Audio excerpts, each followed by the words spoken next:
สักคำแล้วเธอก็ไปยิ่งคิดแล้วมันใจหาย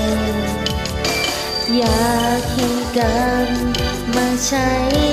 เวลาพูดคำลาสักคำได้ไหม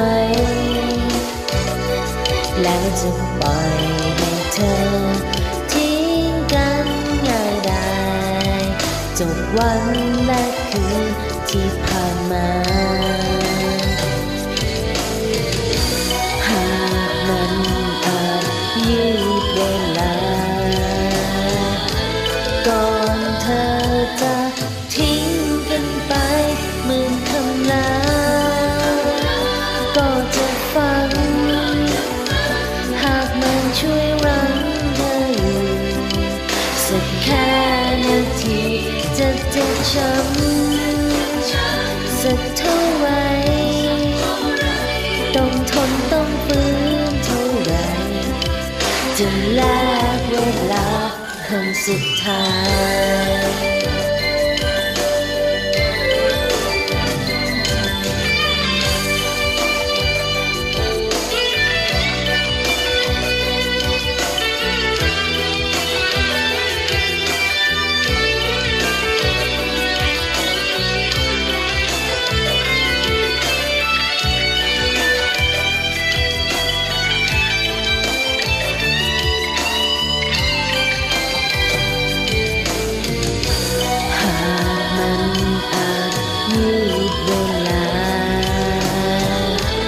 ก่อนเธอ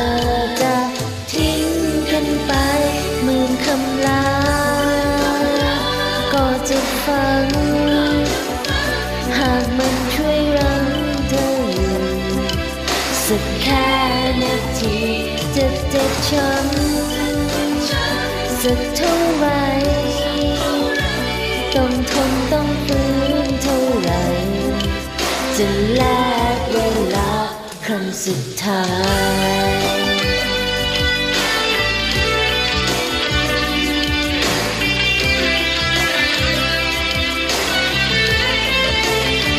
หมื่นคำลาก็จะฟังหากมันช่วยรั้งเธออยู่สักแค่นาทีจะเจ็บช้ำสักเท่าไรต้องทนต้องฝืนเท่าไรจะแลกเวลาครั้งสุดท้าย